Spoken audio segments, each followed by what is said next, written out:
जयप्रकाश को गंदगी तक करार दे दिया है कि भाई कलायत का रिजेक्टेड कूड़ा करकट जा करके यहाँ डस्टबिन समझ लिया, इसको आदमपुर को डस्टबिन को मैं लिया करके कूड़े को डाल दिया। भूपेंद्र सिंह हुड्डा की बुद्धि भ्रष्ट करके जयप्रकाश ने टिकट हासिल की है।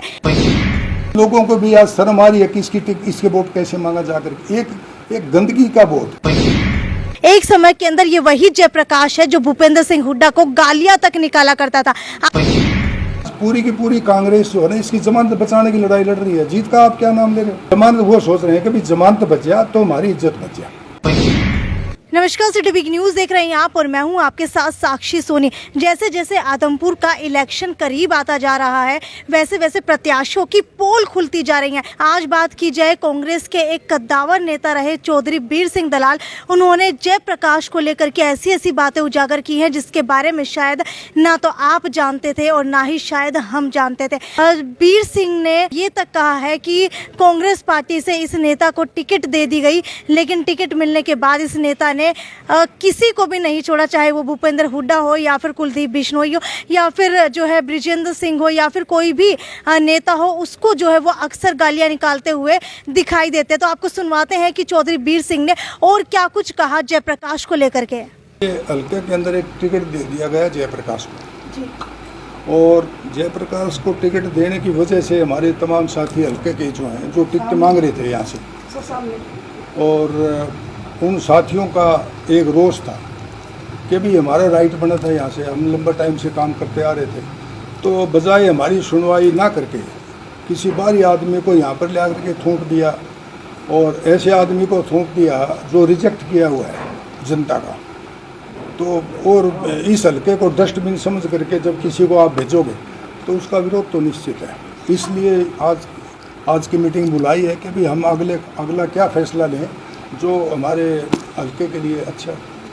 आप जयप्रकाश को बाहरी कहते हैं लेकिन वो अपने आप को आदमपुर हल्के का बताते हैं, कहते हैं कि मैं पिछले 10 सालों से आदमपुर हल्के के लिए काम कर रहा हूँ। मैं नहीं कह रहा ये बात, आप उसके 2 दिन के वो और ये कहता हूँ कि मैं उसको बाहरी नहीं कहता, वो खुद ये कह रहा है कि पहले बार तो मेरे को आदमपुर में धक्का करके ठोक दिया, मेरे को जानबूझ के कांग्रेस ने ठोका, और उसके बाद में जो चला गया कलायत जा करके इसने ये कहा कि भाई मैं सारे ज़िंदगी भर कलायत के हल्का के लोगों की सेवा करूँगा और कलायत में ही रह करके राजनीति करूँगा। कलायत के लोग वहाँ जा करके इसने चौधरी भूपेंद्र सिंह हुड्डा के खिलाफ भी काफ़ी अभद्र भाषा का इस्तेमाल किया, और जा करके लोगों को ये कहा कि मैं अब कलायत से बाहर कभी नहीं जाऊँगा। अगला जब चुनाव आया, उस चुनाव में लोगों ने पहले तो इसको जिता दिया आज़ाद उम्मीदवार के तौर पर। दूसरे चुनाव में 5 साल का जो गैप था उसमें ये देख लिया भाई ये तो दुग्गी भी कौन इस आदमी के अंदर, तो ये तो खाम इसका बहुत हम ढूंढ लग रहे हैं। तो दूसरा जब चुनाव आया तो लोगों ने इसको रिजेक्ट कर दिया बुरी तरह से, इसको पछाड़ दिया। अब जब इसको हरा दिया तो अब इसको ये दिख रहा है कि कलायत में तो तेरे पैर टिकने वाले हैं नहीं, और इसने ये देखा भाई ये यहाँ के जो लोग हैं आदमपुर के, ये तो डरपोक लोग हैं आड़े, क्योंकि चौधरी भजनलाल को बोले जो कहता था भाई मैं गुंडा हूँ, मैं जिताता था उसको, उसके बूथों की रक्षा करता था। जब चौधरी भजनलाल जैसे लोग भाई उसको बुला करके बूथों की रक्षा करवाएंगे तो बोले मैं तो फिर खुद ही जीत जाऊंगा, मेरा तो ये भेड़ बकरी हैं सारे के सारे। इसलिए बोले इसने क्या सोचा अब कभी मैं यहाँ चला जाऊँ, बाहुबली हूँ, और बाहुबली आदमी तो कुछ भी कर दे, इसलिए इसने ये इसका, और इसने कांग्रेस ने क्या किया कि भाई कलायत का रिजेक्टेड कूड़ा करकट जा करके यहाँ डस्टबिन समझ लिया, इसको आदमपुर को डस्टबिन को मैं लिया करके कूड़े को डाल दिया।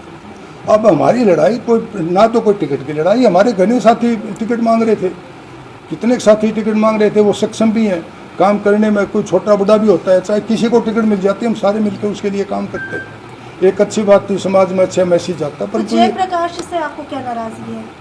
मेरे को किसी आदमी से व्यक्तिगत नाराजगी नहीं है। नाराजगी इस बात की है कि भाई हमारे हल्के के अंदर अच्छे लोग हैं, उनको आप टिकट दे देते तो हमने तो कोई दिक्कत कौन थी। मैं इसी में एक बात कहना चाहता हूँ, जब ये कलायत गया, कलायत में जा करके इसने खुद ये कहा कि भाई कलायत से बाहर के आदमी को टिकट क्यों दी। उस टाइम आपको ध्यान है करनाल से मान को टिकट दिया गया था, मान का जो विरोधी था, इसने ये कहा कांग्रेस को कि भाई इस हल्के के अंदर कोई भी आदमी है, सत्येंद्र राणा का नाम लिया है उसने, मैं अपने नहीं कहता भाई सत्येंद्र राणा को टिकट दे दो या कलायत के किसी आदमी को टिकट दे दो तो मैं उसके साथ हूँ, हम सारे मिलकर काम करेंगे, बाहरी आदमी को हम एक्सेप्ट नहीं करेंगे कलायत के अंदर। जब ये खुद बाहरी आदमी को एक्सेप्ट नहीं करते तो हमने ठेका ले रखे है यहाँ किसी का? भाई कलायत का हल्के के लोग बाहरी आदमी को एक्सेप्ट कौन करें? जो खुद कहता है हम बाहरी को एक्सेप्ट कौन करा? तो बताइए इसने अड़ के नहीं गाड़ रखे आपका, ये क्यों आया यहाँ चल के? आप कह रहे हैं कि मुझे टिकट से नाराजगी नहीं है, तो फिर आपने कांग्रेस पार्टी किस वजह से छोड़ दी? आप एक बात देखो, मैंने ना तो किसी को ज्वाइन करता ना मैं छोड़ता, हमारी तो एक विचार की लड़ाई है सारे समाज की।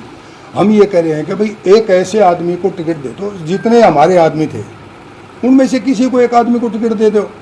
एक जो कर्ण सिंह राणौरिया लेकर के, सुनो मैं इसी में एक बात कहना चाहता हूँ, कर्ण सिंह राणौरिया को लिया है बहका करके भी तेरे को टिकट दिलाऊंगा, और तो सौदा कोई खास कोई विशेष कहानी कौन थी, जो शरीफ और शुद्धा लड़का था इसको लिया है, परंतु इसके पीठ के पीछे क्या था? टिकट तो इन्हें ले रखी थी कांग्रेस की। कांग्रेस की टिकट लेने के बाद में उन लोगों को सबको इन्होंने इसने जेल में बंद कर दिया, चाहे उसमें कोई भी है, जितने ये नए आए हैं, चाहे वो आम आदमी पार्टी के हैं, चाहे वो अपने भारतीय जनता पार्टी के, सबको इसने अपने कैद में फिट कर लिया ताकि मेरी सीट निकल जाए यहाँ से। परंतु मैं आपको ये कहता हूँ, ये इसने भरम पाल दिया। हमारी जो जनता है वो इनके बिकाऊ वो नहीं है, हमारी जनता खुद जागरूक है, उसने पता है हमने क्या फैसला करना है, वो करेंगे फैसला। ये 5-4 लोग हमारी ज़िंदगी का फैसला थोड़ा करेंगे, और हम क्यों हम करने देंगे? मैं तो समाज के बीच में जाऊँगा, चाहे मेरी लोग सुने चाहे ना सुने।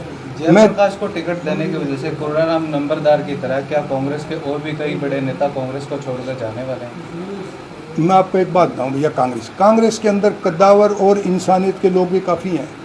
उन लोगों को भी आज शर्म आ रही है कि इसके वोट कैसे मांगा जाकर, एक गंदगी का वोट जाकर के समाज में जाके ये कहना जाकर के कि इसको वोट दे दो, तो शर्म आती है उस आदमी को। भाई एक किसका वोट मांग रहे हो आप? कांग्रेस के अंदर काफ़ी लोग ऐसे हैं जो कद्दावर हैं, जो जिनका समाज में एक रुतबा है, वह लोग इसके वोट मांगेंगे जाकर के? क्या कहेंगे समाज में जाके इसके वोट दे दो? अभी आपने कहा कि जेपी ने जो है हुड्डा साहब के बारे में काफी अभद्र टिप्पणियां भी की। मैं नहीं कर आज हुड्डा परिवार इनके लिए वोट मांगता हुआ आदमपुर हल्के में, उनकी ऐसी क्या मजबूरी है कि वो उनको आज जेपी के लिए वोट मांगना पड़ रहा है? मैं आपको ये कह रहा हूँ, ये कह के आया है दिमाग में, एक आदमी ये सुबह हुड्डा साहब के उठने से पहले तो 4 बजे घर जा लेता है, उसको रात को सोने नहीं देता, चलो जी घूम के आएंगे, सुबह 4 बजे जा लेता है। रात को जब न्यूज दिख जाए, भाई आँख मिच गई 11 बजे, उनको खाने वालों को पूछता है भैया सो के आँख मिच गई हुड्डा साहब की, उसके बाद आता है, ना तो ये किसी ने मिलने देता। तो जो आदमी 4 बजे से लेकर रात में 11 बजे तक सोना तक होगा तो अकल मारेगा आदमी की। जैसा आदमी होगा, जैसी प्रवृत्ति होगी तो वैसी बात करेगा। इसने कह दिया हुड्डा साहब को, जी मैं तो बड़ा क्रांतिकारी हूँ, मेरे से बड़ा अरे कोई गुंडा नहीं है, मैं गुंडागर्दी से वोट ले लूँगा। यहाँ तो भेड़ बकरी के बच्चे बसे हैं आदमपुर में, तो उनका तो इलाज कर दूंगा मैं, लाइन में लगवा करके वोट गिरवा दूंगा, लाइन में लगवा के वोट गिरवा दूंगा। मैं देखता हूँ कुलदीप और ये दूसरे कौन होते हैं। आज तक तो पहले तो यो आप एक बात देखो, इसने क्या कहा अभी 2-3 दिन पहले, परसों की बात है, इसने कहा कि चौधरी भजनलाल जी ने मेरे को बुलाया, जब विकास पार्टी में हम थे, बाई इलेक्शन आ गया था। इसने कहा कि अभी मेरे को चौधरी भजनलाल जी ने बुलाया, कभी मैं आ गया तो सब ने ये कहा कि अभी कोई चिंता करने की जरूरत को नहीं है भाई, जयप्रकाश आ गया। जयप्रकाश का मतलब क्या होगा भाई, बहुत बड़ा गुंडा आ गया हरियाणा का, आड़ी वो की हाल नहीं कौन थे। अपने बयानों में कहते हैं, अक्सर सुनाई देते हैं कि बागड़ी और गादड़ी को संभालना तो लठ बागड़ी, हाँ तो मैं तो यही तो कह रहा हूँ भाई, इसने कहा कि भाई मैं आड़े किसी ने आड़ी कौन दूँ, मैं तो लठ मार दूंगा। अब मैं आपको ये कह रहा हूँ, ये बागड़ी और गादड़ी की बात है।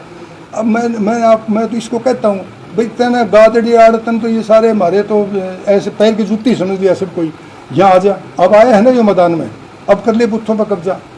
अब यो किसी की तरफ थप्पड़ी साम के दिखा दे, हम इसने बता दें केस होता है इसका। परंतु मैं यूँ कह रहा हूँ कि हम इन छोटी और अच्छी बातों में नहीं जाते, ठीक है ना बात। यह आज सामाजिक लड़ाई है, लोकतंत्र की लड़ाई है, वोट देने का सबको अधिकार। आज आम आदमी हमारे हल्के के जो आदमी है वो जागरूक है। ये आदमी हमारे हल्के के टोटल लोग राजनीतिक आदमी हैं, आदमपुर के लोग। आदमपुर उपचुनाव में आप किन्हें सहयोग करने वाले हैं, किस तरीके की आपकी अहम भूमिका रहने वाली है आदमपुर? नहीं, मेरी अहम भूमिका तो ये है कि भाई ये मेरे तमाम साथी आज हल्के के आए हैं, गरीब से गरीब आदमी है। मेरी तो ताकत मेरे गरीब साथी हैं, कोई पूंजीपति तो मेरे साथ है नहीं। आपको क्या लगता है जयप्रकाश सीट निकाल पाएंगे आदमपुर की? जयप्रकाश तो आज जयप्रकाश जीत की लड़ाई नहीं लड़ रहा है, आज पूरी की पूरी कांग्रेस जो है ना इसकी जमानत बचाने की लड़ाई लड़ रही है। जीत का आप क्या नाम ले रहे हो? जमानत वो सोच रहे हैं कि भाई जमानत बच गया तो हमारी इज्जत बच गया, आज वो जमानत बचाने की लड़ाई लड़ रहे हैं। कहीं ना कहीं कांग्रेस का ओवर कॉन्फिडेंस कांग्रेस को आदमपुर चुनाव में मुँह की खानी पड़ सकती है। ये तो आपके सामने ही है। चौधरी वीर सिंह दलाल जो पिछले काफ़ी समय से कांग्रेस के अंदर रह करके एक मुख्य कार्यकर्ता के रूप के अंदर काम कर रहे थे, अब उन्होंने टिकट न मिलने की वजह से कांग्रेस पार्टी को अलविदा कह दिया है। कुछ समय पहले वीर सिंह वीरेंद्र सिंह के प्रोग्राम के अंदर भी दिखाई दिए थे। तो अब देखने वाली बड़ी बात यह है कि क्या सियासी घटनाक्रम बदलने वाले हैं, क्या जो एक कांग्रेस के कद्दावर नेता रहे हैं अब जयप्रकाश के बारे में टिप्पणियां करते हुए नजर आ रहे हैं। कुछ समय पहले वीरेंद्र सिंह के प्रोग्राम के अंदर नजर आ चुके हैं, तो क्या अब वो पासा पलटने वाले हैं? खैर ये तो अब आने वाला समय ही बताएगा। तब तक वीडियो को ज़्यादा से ज़्यादा शेयर करना ना भूलें। और आपको क्या लगता है वीर सिंह दलाल ने जो इल्ज़ाम इस बार जयप्रकाश के ऊपर लगाए हैं उससे आप कितने वाकिफ थे, और आपको क्या लगता है क्या वो इल्ज़ाम सारे सही है? ये भी नीचे कमेंट सेक्शन के अंदर लिख करके ज़रूर बताएं। नमस्कार। जयप्रकाश का मतलब क्या होगा भाई, बहुत बड़ा गुंडा आ गया हरियाणा का। श्याम जी पोटैटो चिप्स, वो भी कई सारे डिलीशियस फ्लेवर्स के साथ। बस खाते जाओ और खाते ही जाओ। श्याम जी के डिलीशियस एंड टेस्ट। अपना सामान MRP पर नहीं, डिस्काउंट पर लो। और हिसार में डिस्काउंट कहाँ मिल रहा है ये जानो सेलट्रेंडिंग.com पर। विजिट सेलट्रेंडिंग.com। पहले कंपेयर करो फिर शॉप।